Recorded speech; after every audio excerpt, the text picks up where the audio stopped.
Hello दोस्तों, YouTube में आपका स्वागत है। मैं हूं आपका दोस्त राजू कुमार। दोस्तों, 18 जून को जो यूजीसी नेट का एग्जाम हुई, पूरी भारत भर में हुई।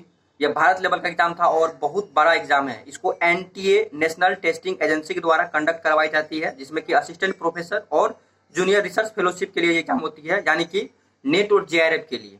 ये 18 जून को हम लोग का फर्स्ट शिफ्ट में एग्जाम था। जो हम लोग का हिस्ट्री पेपर था, उनके लिए पेपर 1 पेपर 2 के तौर पे जो कंडक्ट करवाई, 3 घंटे की एग्जाम थी और ये एग्जाम कंडक्ट करवाई 18 जून के दिन। आपको पता है कि कितनी गर्मी, मतलब कि एग्जाम देने के टाइम ऐसी नौबत आ गई थी, चक्कर सा आने लगा था गर्मी के कारण। एकदम बेहोशी से हालत थी, फिर भी लोगों ने अपनी अपनी जहाँ पे जिसके जिसके सेंटर थे उस गर्मी को दबाते हुए जाके एग्जाम दिए, सब कुछ किए। और एग्जाम देने के बाद घर आते समय इतनी खुशी थी कि रिजल्ट हो रही है। अब मानो कि नेट का जो जेआरएफ का जो समस्या थी वो खत्म होने वाली है। अब मेरा एग्जाम से जो रिजल्ट है मैच करने के बाद वो सब दिमाग में फिट हो गया, क्या क्या करनी है, अब रिजल्ट हो रही है। लेकिन कल रात ऐसी न्यूज आती है जो दिल दहला जाती है, आंख से आंसू गिरा देती है, बेचैनी पैदा कर देती है, रात की नींदें छीन लेती है। रात भर नींद नहीं आई है दोस्तों। 10:30 में एक न्यूज आती है कि यूजीसी नेट का जो एग्जाम कंडक्ट हुआ था उनमें कुछ फ्रॉड हुई, कुछ क्राइम हुई, जिस कारण से इस एग्जाम को एनटीए ने कैंसिल कर दी, स्थगित कर दी।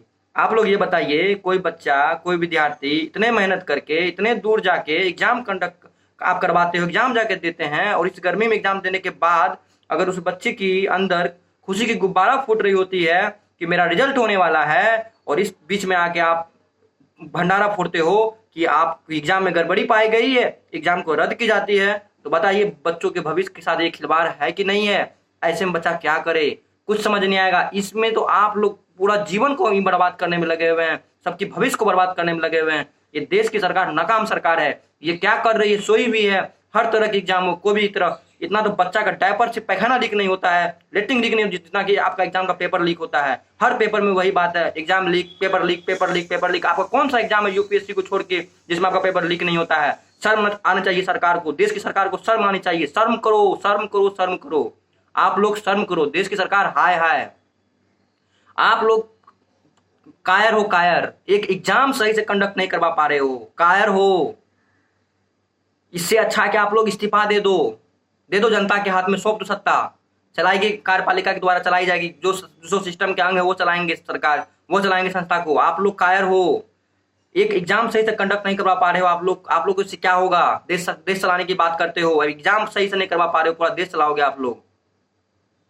अंदर से आग लगी हुई, आग फूटी हुई, एग्जाम कैसे कंडक्ट करवाया आप? तो जो स्टूडेंट इतने आशा लेके बैठे हुए थे उनके साथ में ये जो खिलवाड़, ये जो मजाक हुई है, इसकी भरपाई कौन करेगी? इस कामिया की भरपाई कौन करेगी? मैं सरकार से एक ही अपील करता हूं, एक ऐसे कानून बनाइए, एक ऐसा संशोधन कीजिए कि पेपर को लीक करने में जिनका भी हाथ हो, उनका 7 जनरेशन में किसी को सरकारी लाभ कोई ना मिले, कोई योजना का लाभ ना मिले। हम तो कहते हैं इतना कठोर बना दीजिए, फांसी दे दे, उस आदमी को फांसी हो जाए।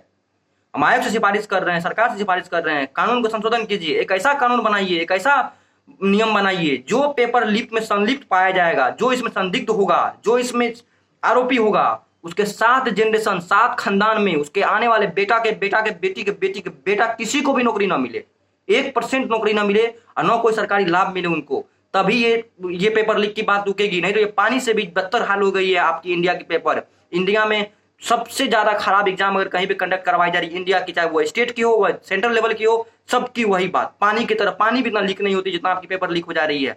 इस पर आयोग के संज्ञान लेने चाहिए और जल्दी से जल्दी एक्शन लेकर के पेपर लीक के मामला को रुकवानी चाहिए। नहीं तो ऐसी आंधी तूफान आएगी, आप लोग को उड़ा देगी, फूक देंगे तो उड़ जाएंगे आप लोग। क्योंकि संप्रभु देश में जनता ही सत्ता का मालिक है, जनता ही शक्ति का स्रोत है।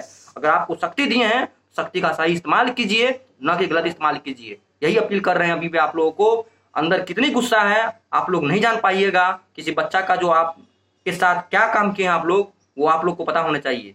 इसीलिए आप लोग से खास अपील है, ऐसे कानून व्यवस्था कीजिए जो 7 खानदान में, हम जानते हैं आप ही का नेता में बैठा हुआ नेता सब करवाता है काम, बड़ा बड़ा मंत्री, बड़ा बड़ा विधायक, बड़ा बड़ा सांसद, उन्हीं का काम है ये पेपर लीक करवाना, और कोई नहीं। छोटे मोटे आदमी नहीं करवाते हैं, बड़े बड़े मछली इसमें फंसे हुए होते हैं। तो बड़े मछली को बता दे रहे हैं, जिस दिन मिल जाओगे रोड पे, पकड़ के चप्पल से मारेंगे, गला दबा देंगे तुम लोग को। अगर जिस दिन पता चल गया कि तुम हो पेपर लीक करवा रहे हो, बहुत मारेंगे।